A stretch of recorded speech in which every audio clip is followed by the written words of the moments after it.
dar uma olhada nas memórias escritas pelo suboficial Henry Knob, que era um metralhador que estava tomando posição junto com outros 8 soldados no ponto fortificado chamado de WN-72. Essa sigla significa Ninho de Resistência em alemão.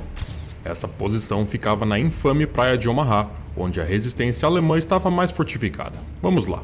O bombardeio aéreo não nos causou problemas graves, mas o bombardeio do mar destruiu as posições de metralhadoras que estavam localizadas a algumas centenas de metros do WN-72 e foi bastante impactante para mim e meus companheiros. Um de nós, mentalmente destruído, pulou da trincheira e morreu, atingido pela estilhaça.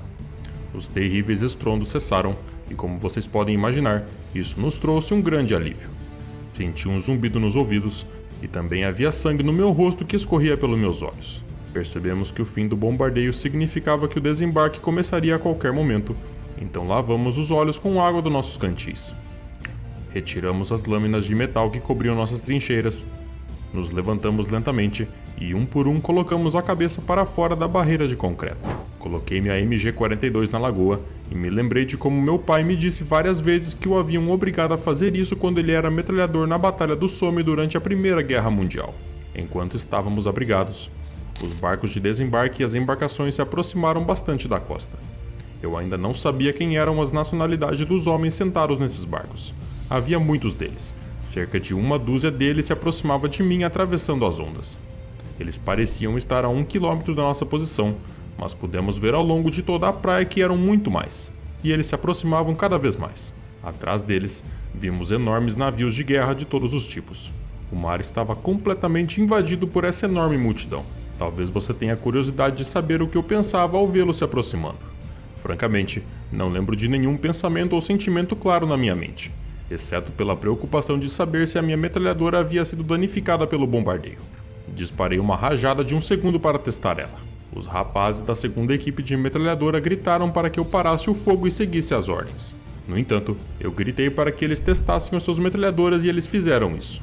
Então eu ouvi breves estalos idênticos ao longo da falésia.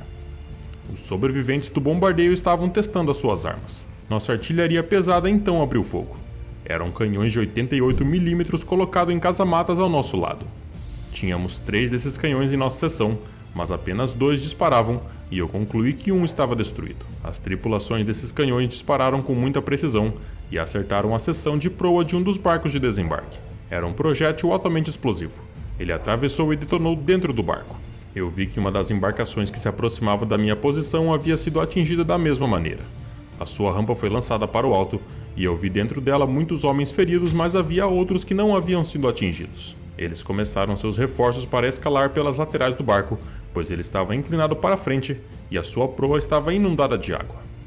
Agora eu pude concluir que eles eram americanos pelo formato dos seus capacetes. A artilharia disparou outro projétil contra a multidão, fazendo com que vários homens caíssem do barco para a água. Então começou a afundar com a proa para baixo e a popa se levantando para o ar, e os homens caíam instantaneamente no mar. Essas cenas continuaram ao longo da praia enquanto os projéteis atingiram esses barcos. Em algumas ocasiões eles simplesmente pegavam fogo.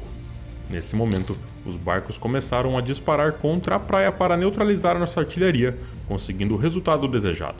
Voltamos a manter nossas cabeças abaixadas e nossos canhões de 88 mm pararam de disparar.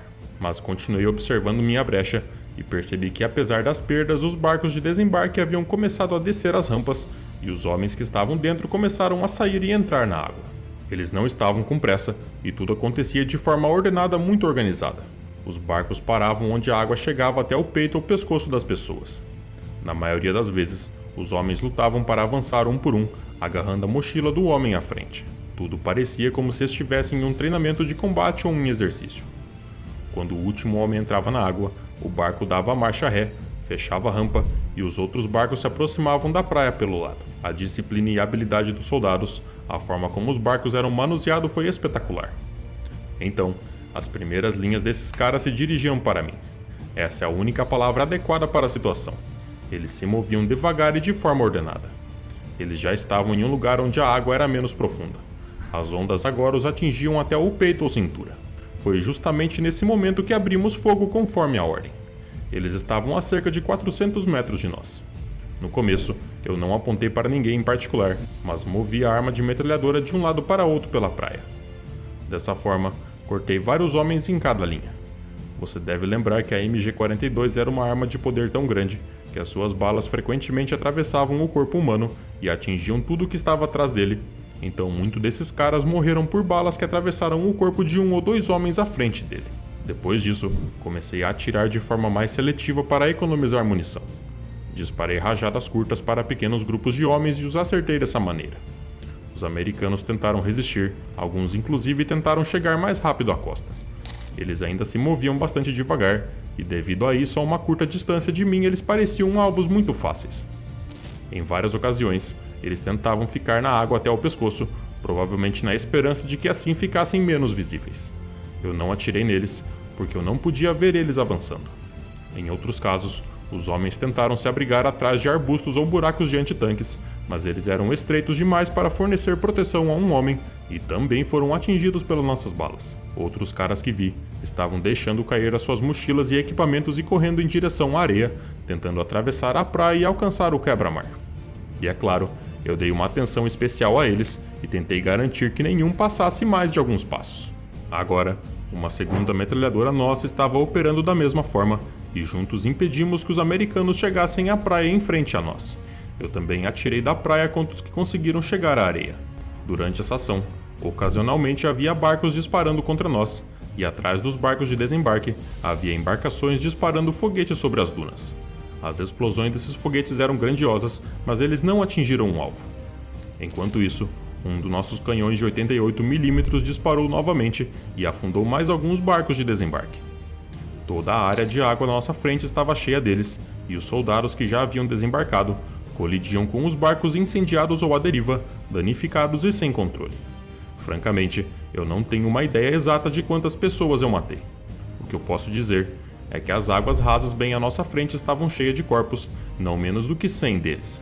Esse tipo de número era típico ao longo de toda a praia em frente a outras posições de tiro. A maré começava a subir, e esses corpos rolavam e balançavam sobre as ondas, com capacetes, rifles e outros equipamentos pendurados na água. Eu senti pena desses rapazes depois do primeiro estouro de energia e determinação que experimentei quando o ataque começou. Eles continuaram chegando em seus barcos. Os barcos os descarregavam e eles se aproximavam de nós através da água, tudo de maneira similar.